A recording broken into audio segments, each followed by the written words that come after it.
Hello everyone, welcome back to my channel. This is Raven once again, and we're talking about another Japanese goddess today for you all. Today, this one is named Kannon. Now, Kannon is a Bodhisattva, a revered Buddhist figure on the path to enlightenment of compassion and mercy, worshipped in Buddhism across Eastern and Southern Asia. In Japanese mythology, she takes on divine features and is a popular deity. Perhaps the most widely worshipped Buddhist figure in Japan, Senju Kannon, a giant statue of Kannon located in Sendai, Japan, is among the largest statues in the world. Just like I did with the other Japanese god and goddesses videos I've done so far, anything I cannot say or the symbols used in the site I will link in the description so you all can see what I'm trying to say. Kannon is a modern Japanese rendering of Guanyin. Guanyin was originally Guanshiyin, which translates to one who perceives the sound of the world.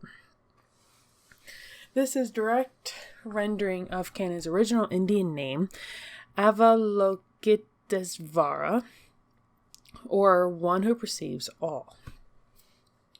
Based on previous pronunciations, Kannon has been rendered as Kwannon in English. Her full name in Japanese is Kannon Bosatsu, or Kanzeon Bosatsu,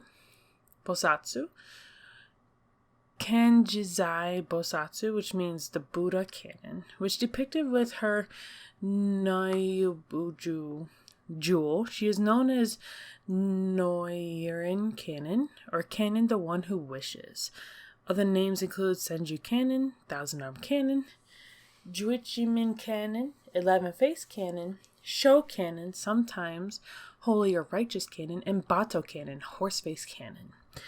Now, Kannon is widely regarded as the most popular Buddhist in Japan, worshipped as a goddess in some places, but always as a Buddhist entity. Early European travelers to East Asia called her the goddess of mercy, as they observed her in Southeast Asia and China. Kannon is the Buddhist deity of compassion and mercy, the keeper of peace and reliever of troubles. She can help women become pregnant and droughts, and is associated with vegetarianism through her compassion. Many Japanese believe that anyone who cries out to Kannon with earnest, honest faith will feel her love and find salvation. Kannon's appearance varies across Asia, but in almost all contexts she is feminine. In Japan, she is commonly shown holding a magic jewel, which I tried to say earlier, on which she makes wishes for the world. At times she has a multi-armed form holding many symbols of Buddhism, including weapons, and is depicted with as many as 11 heads, drawing on imagery of naga or mythical serpent beings. In total, Kannon could take on 33 different forms, including a thousand-armed form and a horse-headed form, in which she protects pets in the afterlife. In the Lotus Sutra, one of the most influential sacred texts of Buddhism, she can take the form of any god in India or Buddhist deity. Though she manifests in different forms of Buddhism, her traits are fairly similar in each version, or each form. Kannon provides compassion and mercy for those who believe in her, relieving the pain of those who need it, and granting mercy and protection. In Shingon Buddhism, she is one of the 13 Buddhas.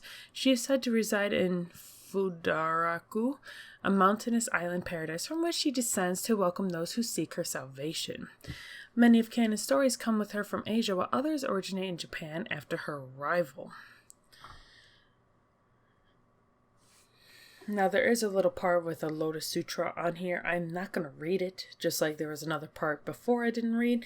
If you want to read it, go on ahead and do so, but I'm just going to continue on after that first part of that.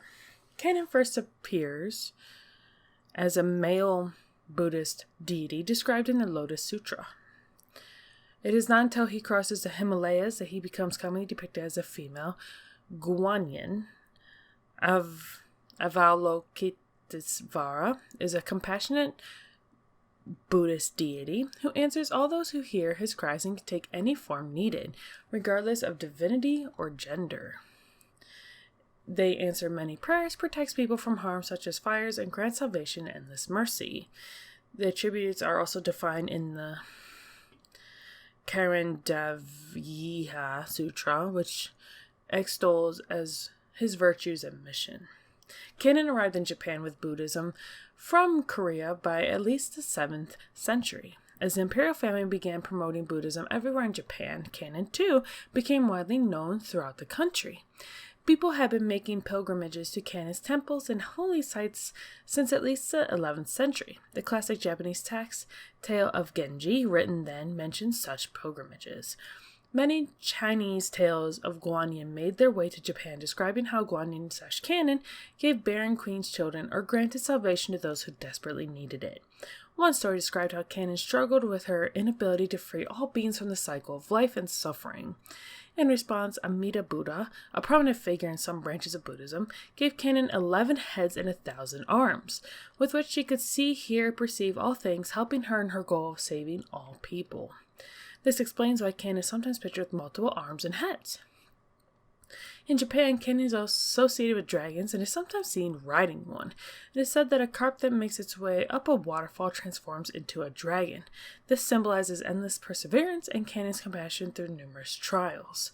Some scholars name Kannon as a goddess separate from Buddhism, but historically many Japanese have not been concerned with this differentiation. Now, they're saying the law name that I tried to say against could be description, but I'm just going to call her Kannon, okay? Kannon is a popular figure in many forms of Buddhism, and Guanyin is one of the most commonly depicted Buddhist deities in East Asia. Early Christian travelers noted a similarity between Guanyin and the Virgin Mary, to whom she was compared favorably.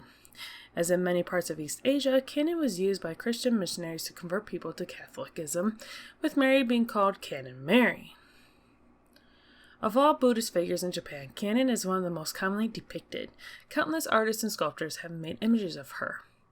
One of the most prominent is the Sendai Kannon, a 330-foot tall statue in Sendai, Japan, showing her praying and holding a nyoihoju.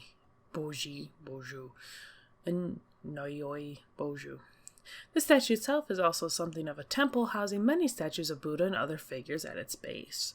One of the largest Buddhist temples in Japan, the Senju Kannon, part of the Tendai sect of Buddhism, is found in Kyoto and is dedicated to Kannon, with one of the largest statue collections of Kannon in the world. A popular tour in Japan, the Shokoku 88 Temple Pilgrimage, contains 29 different temples to Kannon, and another tour in the Kansai has 33 different sites dedicated to her. The 18th day of each month is Kannon's holy day. Kannon and Guanyin, by extension, are one of the most commonly depicted figures in Buddhism and appears often in popular culture. The most well-known depiction of Kannon is in Guanyin in Journey to the West, the 16th century Chinese novel that is one of the greatest epics of East Asia. The work inspired many derivative works, such as the television show The New Legends of Monkey and the media franchises Dragon Ball. Kannon, a Japanese photograph and imaging company, perhaps best known for its cameras, takes its name from Kannon and her all-seeing attributes. The manga Arms of Kannon involves a relic of Kannon and an infection it causes. The anime Butsu Zone shows Senju, the 1,000-armed Kannon, emerging from a Kannon statue and bringing justice to the world. The Japanese mobile game Namu Amida Bu involves male versions of the many famous Buddha entities or deities, including Kannon. What do you guys think of this video today? Be sure to let me know in the comment section down below. Again, I will be linking some of the things in the description so you can see what I'm trying to read to you all today. And I'll see you on the next video. Bye!